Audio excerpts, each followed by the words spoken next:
The hearing of the defense by INEC in the Presidential Petition Election Court has been adjourned till July 4th. Hi, welcome to What's Happening. This are the top 10 stories. At number 1, the hearing of the defense by the Independent National Electoral Commission in the Presidential Petition Election Court has been rescheduled to 4th July. The court has allocated July 3rd for the respondents to present their defense in the case against the election result, which declared Bola Tinubu as president. The Electoral Commission was initially meant to present their case on Monday, but due to one witness being absent, they requested a postponement. The petitioners had already presented their case on June 23rd. At number 2, residents of Trademore Estate in Abuja's Lube area have protested against the government's plan to demolish buildings in the area. They believe that improving the waterways would be a better solution to the frequent flooding problem. Recalling, the Executive Secretary Shehu Ahmed has revealed that the FCDA has arranged for the removal of buildings located on waterways in the city, including the police station in Trademore. Ahmed explained that the estate lacks proper construction plans and suggests turning the flooded areas into parks instead of developing them for housing. At number 3, the trial of Afrobeat musician Seun Kuti has been delayed again because the judge is not available.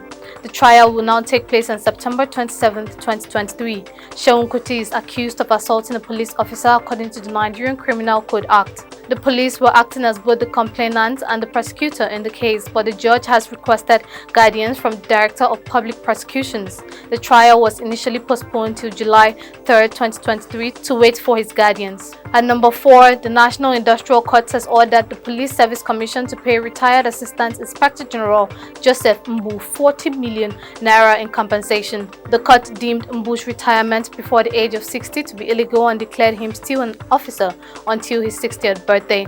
The defendant must also compensate Mbu for lost wages and benefits from the date of his improper retirement until his expected retirement age.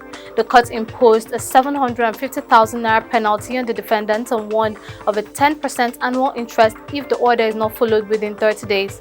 However, the court denied Mbu's request for promotion and reinstatement due to reaching the mandatory retirement age during the case review. At number 5, NYSC has issued a warning to individuals who fake discharge or exempt certificates may be imprisoned, fined, or both. During legal training in Abuja, Mr. Ahmed Ibrahim, the Director of Legal Services, discussed the role of legal officers in protecting the public service in Nigeria. He highlighted various offenses found in the NYSC Act, including the forging of NYSC certificates. Ibrahim also mentioned that the NYSC investigates the involvement of core producing institutions in these offenses. If these institutions provide names of unqualified core members, they will also be held accountable and taken to court. At number 6, according to UNICEF, Nigeria must construct approximately 3.9 million toilets each year in order to eliminate open defecation by 2025. Dr. Jane Bevan, UNICEF Chief of Water, Sanitation and Hygiene, suggests that a different approach is necessary to increase the demand for toilets and that the private sector can help improve sanitation markets in Nigeria.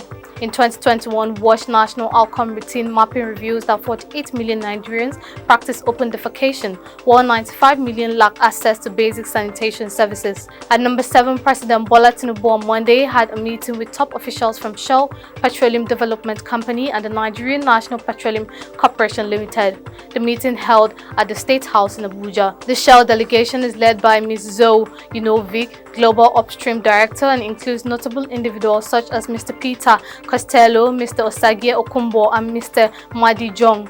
Chief of Staff Femi Gbajabiamila, Ms. Olu Verijen, and Mr. Zacchaeus Adedeji are also in attendance. This is Tinubu's first official engagement since celebrating Salah and his recent trips to France and London. At number 8, 2 fishermen, Antonio Sabino and Osorio Perez from Neves in Sao Tome and Principe, were rescued in Bayelsa State, Nigeria after being lost in the Atlantic Ocean for 5 days. They were saved by a trawler in the Gulf of Guinea and brought to land by local fishermen.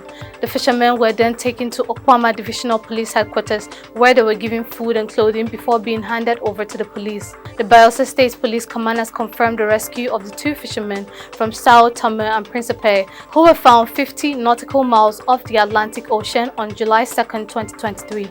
At number 9, fires destroyed a significant portion of Soporum Hotel in the commercial city of Onitsha, Anambra State. The reason for the fire is still unknown, but it was reported that it began around 4:30 a.m. on Monday. At the time of writing this report, firefighters from Delta and Anambra State were present and actively dealing with the fire situation. The State Police Command DSP Tochukwu Ikenga confirmed the incident and assured that there have been no casualties. He also stated that the fire is being managed by the fire service. Finally, at number 10, according to reports, a shooting at a street party in Baltimore resulted in 2 deaths and 28 injuries. The police are unsure of the motive and are seeking information on the perpetrators. The victims' ages vary and most of the injured have been released from the hospital, although some remain in critical condition. Baltimore has a high homicide rate with 140 killings this year and over 300 annually for the past 8 years. That's all for today. See you next time on What's Happening.